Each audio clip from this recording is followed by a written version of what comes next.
Extraordinary spike in heroin overdoses in Middletown. The city's fire chief says 30 people have overdosed there since Sunday. At least one person has died. Between 7 this morning and 4 this afternoon alone, there were 6 overdoses in Middletown.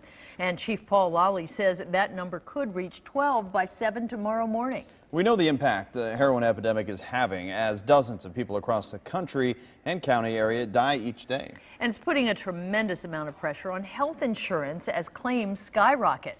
9 on Your Side's Tom McKee talked to experts who say that could boost rates for coverage. A new report from a group called Fair Health says opiate addiction treatment costs have skyrocketed 1,000% over the past 5 years.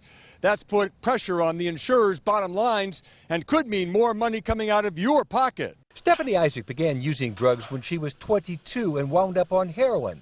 Now 35, she's been clean for several years but needed help to get there. Couldn't do it on my own. I was forced to do it. I caught a charge and I went to jail. And I was sent to treatment. Taxpayers picked up the $4,000 cost, but others have turned to insurance.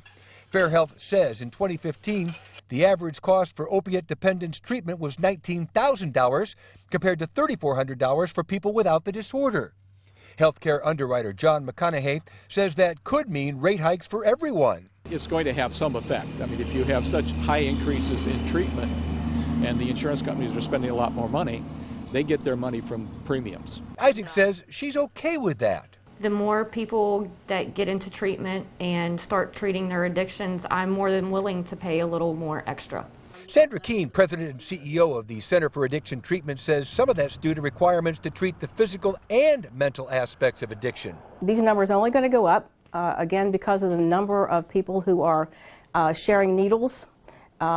And Hep C becomes a real issue. The center is nonprofit and doesn't deal that much with insurance, but Keene knows that detox and residential treatment can be expensive. For instance, at CAT, a 28-day stay here is about $5,000. A 28-day stay in a for-profit institution is going to be anywhere from $30,000 to $40,000, and that's just locally. Both Isaac and McConaughey say the best way to lower the costs, the best way to end the heroin addiction problem would be for kids not to start using drugs in the first place. Tom McKee, Not on Your Side, live in Newport.